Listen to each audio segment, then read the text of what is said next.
16, and that momentum continues this weekend live on UFC Fight Passes. Anderson, the Spider Silva, takes on Michael Bisping from the sold-out Ultra Arena. After that, we lead into a history-making event, UFC 196, as our featherweight champion, Conor McGregor, goes up to the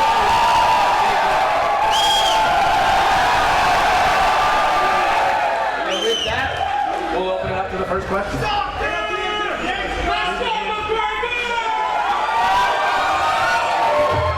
All right. To see you guys, Conor. Conor, what was your involvement in getting this deal done? What was my involvement in getting the deal done? I mean, I'm involved in absolutely everything got to do with this. I am the one who created this, so I just thought I was in his hometown. We're on the West Coast, this is his place, but listen to the crowd for me, so and that's it, you know. Nate for me was the leading option. There were many options, but in reality, many people pretended like they wanted the fight until the fight actually presented them itself. I mean, Frankie never shut up, and then when he was given a phone call and a date, then he hasn't been seen or heard since. So Jose was in camp. Apparently Jose was in camp preparing in case Dos Anjos pulled out, and then all of a sudden Dos Anjos pulled out with his bruised foot, and then Jose is not fit. So even Nate tried to play. Nate tried to exit the fight cleanly. You know, there was many discussions. The first discussion was the money issue. We resolved the money issue. Then it was he could only make 160, so we gave 160. Then he came back, he could only make 165. So then I told him to get comfortable. You can step on the scales at 170, and that's it. We're gonna go and fight, and that's it. I look forward to it. It's what the fans want. I'm happy to give the fans what they ask for. Thank you. Conor, what was the? When did you hear Rafael was injured? Where were you? You know, at the time, did you think of it? You know, what was the story last time you lifted your head off the pillow and said anyone, anytime? What was the set? I just thought it's another day. It's always happening. They always pull. They always run. They always make it out like they want it, but really they don't want it. So I was expecting it. You know. I looked at the picture Dos Anjos put up, and it's a bruise. I mean, I heard ice works wonders. What do you want me to say? So it was another day. I got a phone call. Hey, guess what? Another guy's out. We have a couple other guys that maybe might be able to get in. Okay, let's work to get the other guy in, and that's it. Another day for me. And there was no thought of you not being on this card? No, one bit. Well, I mean, I'm prepared. I'm fit. I'm in shape. You know, the belt stung for a little bit, the fact that I wouldn't, but really, it doesn't matter what weight divisions or anything, or even what belt is on the line, because really I should create my own belt, because I am in myself my own belt. It doesn't matter weight. It doesn't matter if it's a featherweight, the lightweight, the welterweight, it's the McGregor belt. So that's it. I'm fighting for my own belt. And Nate, question for you. Just kind of what kind of fight shape were you in? You know, when you got the call, I know the theory is to stay ready, so you don't have to get ready. What kind of shape were you in? It doesn't matter. I came to fight. They asked me to fight. I said yes from the beginning. So whatever problems they had, I don't know. But I came ready to fight. Any weight class, it didn't matter. So there was no hesitation on my part. I was ready to rock the whole time. I said it months ago. Thank you.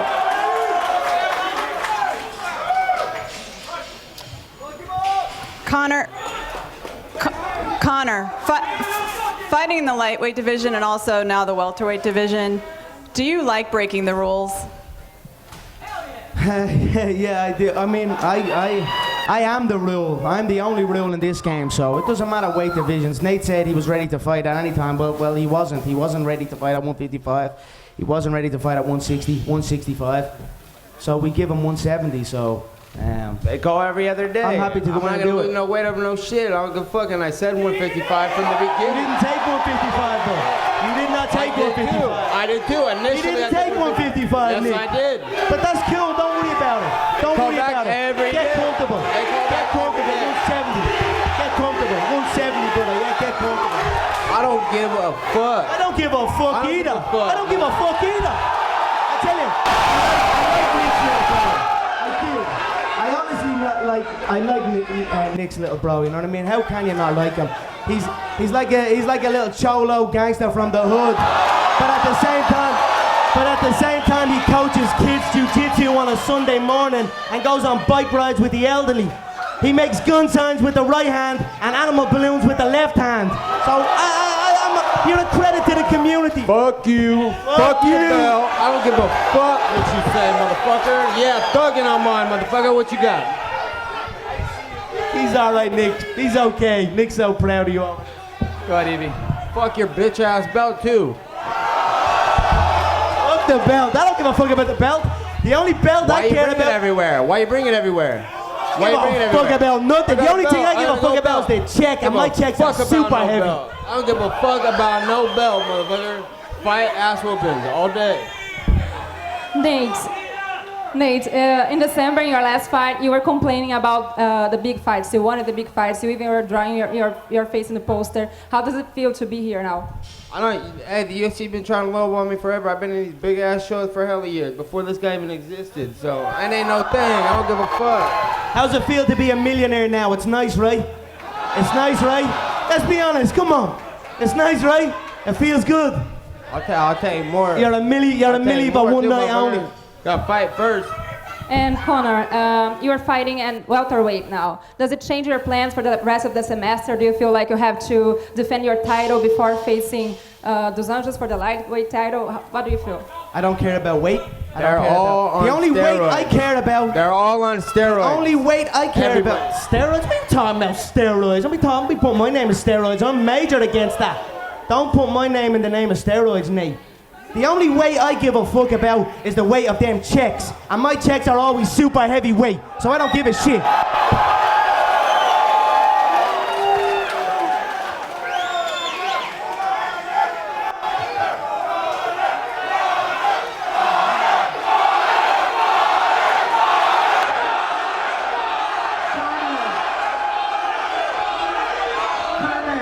Hey, this is America.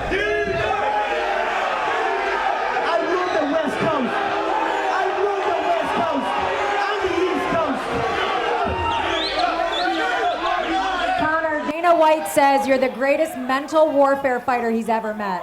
How big of a role do you think your pre-fight antics, your mind games play in your fights? I'm just coming in and being me. I'm being real and saying what I feel, analysing my opponent, analysing everything about the whole game, and that's it. I'm not trying to play no games or nothing. There is no games in this. People always think it's a game or it's an act, but when we're in there face to face, it's no act and it's no game. So take out mental warfare, take out all that. I'm just simply the best fighter, and that's it.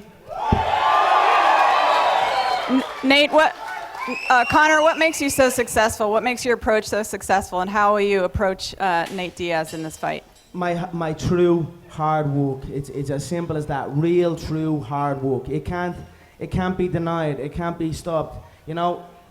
Another reason I chose Nate, he showed up his last fight. It was an okay performance, albeit a decision, but he showed up in shape and he talked well.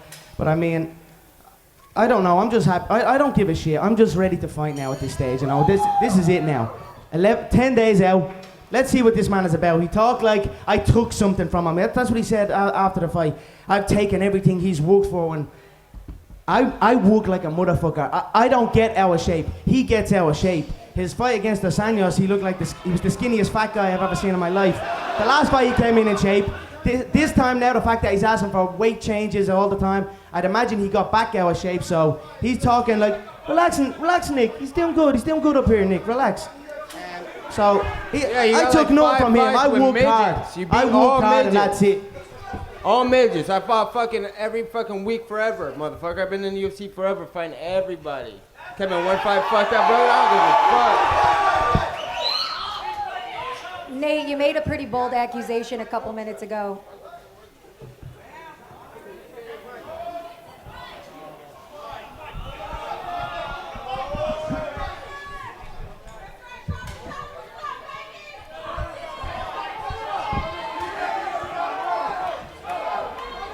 Nate, you made a pretty bold accusation a couple minutes ago. Do you want to elaborate a little bit more about that?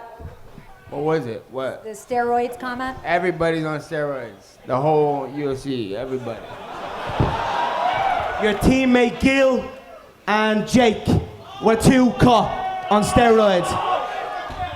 Not And me. you and Dos Not Anjos me. and What are you Pettis talking about? and Not everybody. me. I'm not on no steroids. What the fuck are you talking about? Your two teammates were on steroids. That's your two boys, the scrap pack. Remember that? Well, damn, they were. Did you know they were taking that stuff? Did you know they were taking that stuff? Did you? You're on steroids. Sure I am. I'm just an animal. I'm just an animal. Conor, what's your training ritual? What's your pre-training ritual? I wake up, I work, I eat, and I sleep. That's it. Nothing else. All day work, I call it. All day long work. Conor, what's your prediction? Mystic Mac, you're always making predictions on fights. How's this one gonna go? I feel his repetitive foot patterns and his pull motions are too readable, too predictable. He will be too slow in there. The speed will stifle him. His soft body and his lack of preparation, he will not be able to handle the ferocity. So, end of the first, I feel he will be put away. I respect Nate, don't get me wrong, I do respect Nate. There's a lot of pussies in this game, and he is not one of them. So, don't get me wrong, there's a respect there between us. But it's business in there, and business is business. He will be KO'd inside the fourth round. And Nate, for you, do you have a prediction on how this fight's gonna go?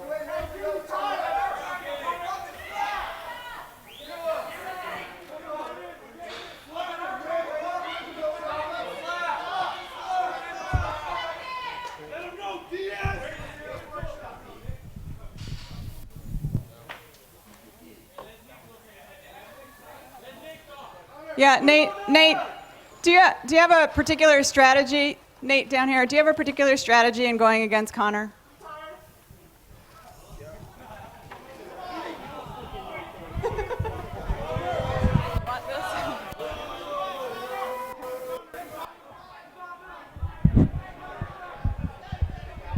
Yeah, I'm just gonna kill or be killed. That's what I'm coming with. Nate, your coach said that you said in some interviews that he made a mistake accepting this fight at 170. Why? He said that he made a mistake accepting this fight at 170. Why? A welterweight, sorry. He said in an interview, I don't know, his coach said in an interview that McGregor made a mistake accepting this fight at welterweight. I just want to know your opinion. I didn't say that. Your coach, sorry. Nate, do you think you have an advantage being a heavier and taller fighter? I think that I train hard all the time, train to kill, and yeah, I didn't have a fight camp, so. But it's all good though. No, fuck that. I don't give a fuck. I Give it can't that kill. before I the always fight. trying to kill. Don't give it that before the fight. But don't give me that advantage shit for the heavyweight. How many rounds you spar this month? Okay then. Conor, question for you to your right. You said at the beginning of this thing that Nate was your leading pick. He was the guy that you wanted to replace Dos Anjos. Why was that? If you look down well, first of all, everyone went quiet all of a sudden. Everyone wanted it, and then they didn't want it. At least Nate was engaging in the conversation. Everyone else flat out went running. So, I mean, instantly he became the front runner. And that's it. If you're willing, if you're able, and you want to step up and fight, I've got respect for that. You know, like I said, Dos Anjos has a bruise on his foot. Did you see it? It's a bruise, ice, ibuprofen. If I jumped under an X-ray, the doctor slapped me and say, "What are you doing, kid? Get out of here! Stop this!" You know what I mean? So I don't know. If you show up, you fight, you're in. Congratulations. You did it. You know, most people, when they get that red panty night on me, they ring home to their wife. Baby, we did it. Nate rings Nick. Baby, we did it.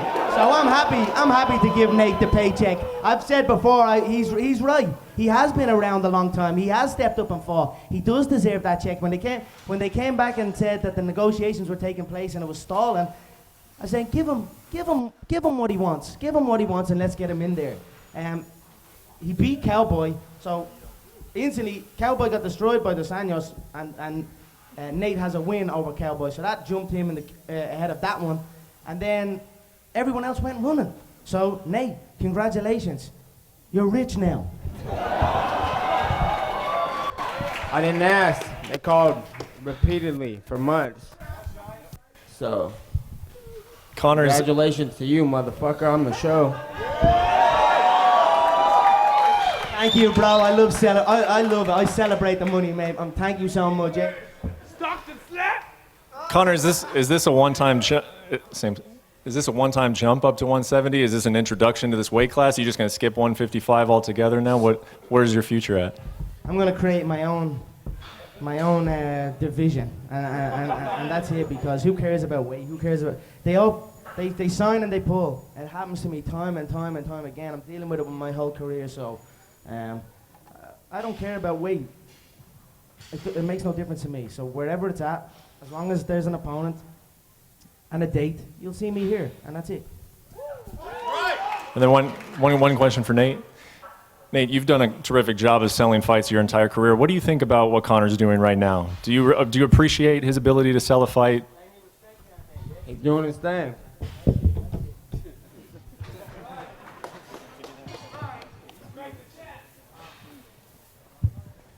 I bring this motherfucking show too, so don't forget about it. It's a Diaz show also, so don't forget about that.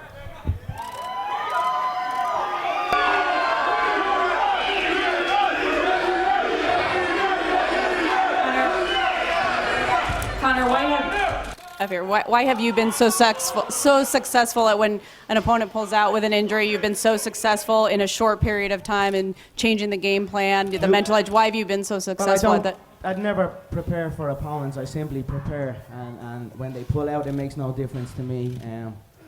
Why I'm successful and always getting a late replacement. I mean, who turned down winning the lottery for one night only? You know, so. I prepare to fight. I don't prepare to fight somebody, and that's it. When you sign to fight me, you're rich. So it makes no difference if they pull out. There will always be a replacement, and I will always still be in the mix.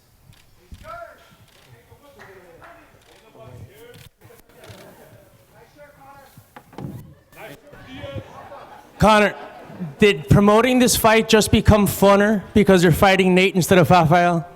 I'm just happy. I'm just happy to fight. You know what I mean? I always enjoyed Nick and Nate and their style of fighting. You know, they come to fight, and I like that. So I knew somewhere down the line myself and Nate or myself and Nick would throw down. So in the circumstances, the fact that the second belt is taken, that dampens it a little bit. But definitely, now that I'm here, we're gonna go face to face. I'm happy. Yeah, I'm enjoying myself, and the fight is gonna be a fun contest. You know, the fans will enjoy it. I feel myself and Nate, we have a similar will, but the skill doesn't match the will, and that's where the difference will be. Well, one more question, and this is for Nate. Nate, are you gonna keep this? Are you gonna keep this standing up, or are you gonna test his jiu-jitsu skills against yours? We're gonna fight.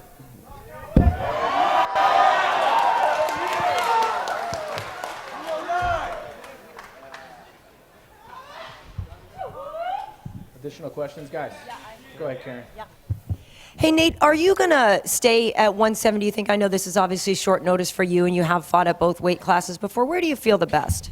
I'll fight at any weight class. I want the bigger fights. Look, I'll fight at any weight class. And Conor, for you, does this affect what may or may not happen at UFC 200?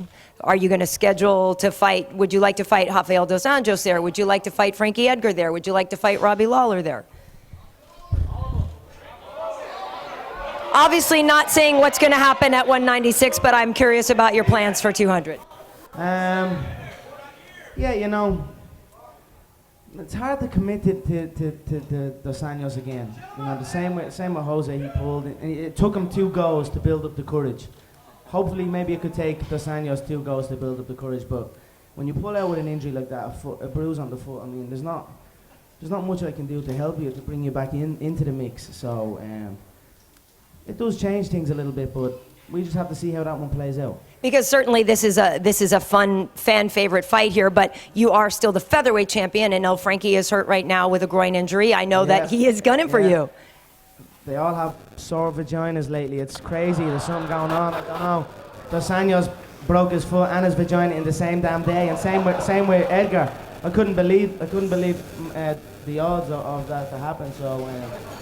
But in fairness, my belt, if there's belts on the line, I'll rack the belts up. But I'm racking checks up, and checks outweigh the belts. So. in fairness, though, wasn't Jose only cleared to start training a couple days? Personally, I don't think. Well, then he shouldn't have.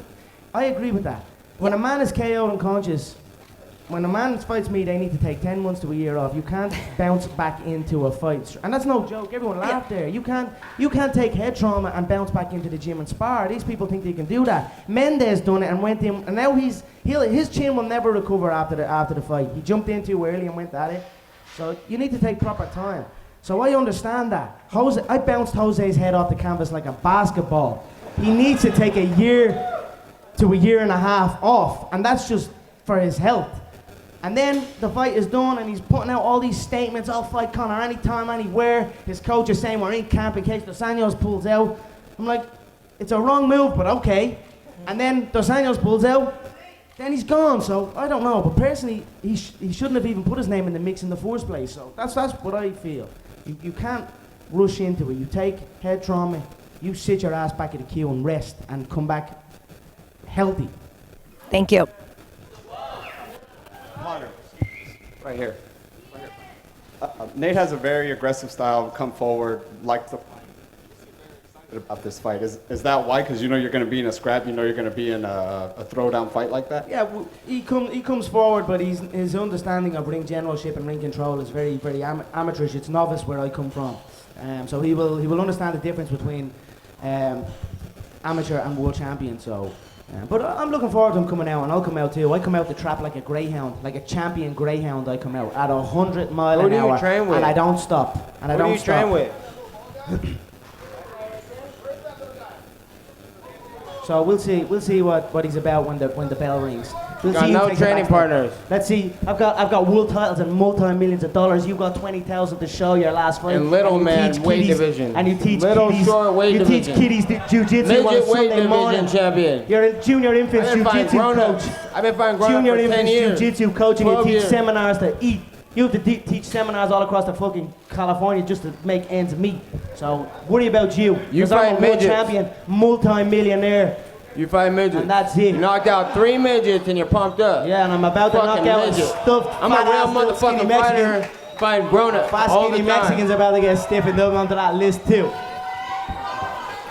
I got a 145-pound homeboy out here will beat your ass too. So I don't know what you're talking Conor, about. In your weight class. Rafael obviously has a different style than Nate, much different style. You even taking this fight obviously on short notice. Is there any differences you make going forward from now to the fight? Absolutely none. I prepare to fight. I don't prepare to fight any particular set of movements. I simply prepare to fight. You know, you look down or up the roster, down the roster, whatever way you want to look at it. What was Verdun saying? He had an opponent. Remember that pussy was all talk? What was he saying? His opponent Kane pulled out, and they scheduled a new opponent. All of a sudden, no, I don't want it no more. It's a new opponent. I'm not ready. So like I said, there's many pussies in this game, but I ain't one. Just question for Nate. We heard Conor's take on what the negotiations were like, but can you tell us what it was like for you? When did you first get the call, and kind of what was the process like? They've been calling me on and off for this guy for since he was supposed to fight Otto the first time. They knew they were fighting me this whole camp, I'm sure. They put out a video of him talking shit on me at the MMA Awards like 2 weeks ago. Did you guys know something already? No. But I did at UFC 189. But I don't give a fuck. I try to fight everybody all the time anyway. I felt pity on your broke ass. I felt pity on your broke ass. I wanted to make you rich at UFC 189. Yeah, right. They called Megan. They called Megan. They're like, Gregor only wants to fight you. That's all they want is you to fight you. I did. All right, yeah, you did. I'm looking forward to it, so let's do it. And they gave me a fuckload of money. You know what I said? I said, I want more of that shit. How about that, motherfucker? Think I'm taking some fight? Fuck that. Pay me. But they called me. I didn't ask. Conor, you are at the point in your career where you are making great money. What's been the What's been the best part of cashing in such big paychecks? Is there something you've splurged on, your biggest splurge? You know, I don't know. I just enjoy the conversations in the bank. The ladies at the bank, they treat me so damn nice, and people everywhere treat you so damn nice. There's a place in here in California called Rodeo Drive, and I swear to God, until you went there and felt that nice feeling, that welcoming feeling that they give you when you walk into these shops, and the materials that they give you and put on your skin, until you felt that, you cannot speak about this life. So I just enjoy everything got to do with this life. Nate, this is also a big payday for you. Is there something you're excited to finally, right here, is there something you're excited to be able to go and pick up now? Yeah, I'll probably buy a whole bunch of nice shit.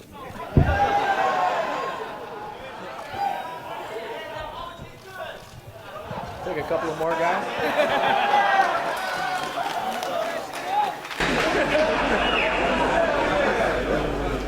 Any other final questions here? We got one more here in the front. Conor, can you talk a little bit about your background, just what motivates you in the ring? Anything from where you're from and your style? I'm just motivated by movement and money, and the movement of money, and that's it. That's why you see me here in this prize fighting ring and running this whole game. I enjoy movement of the body and movement of the money. It's my favorite. All right, and with that being said, ladies and gentlemen, UFC 196 next Saturday night at the MGM Grand Garden Arena. It's Conor McGregor versus Nate Diaz. The limited number of tickets still available. Don't forget, live on UFC Fight Pass this weekend. It's Anderson Silva versus Michael Bisping, 4 p.m. in the East, 1 p.m. in the West. We say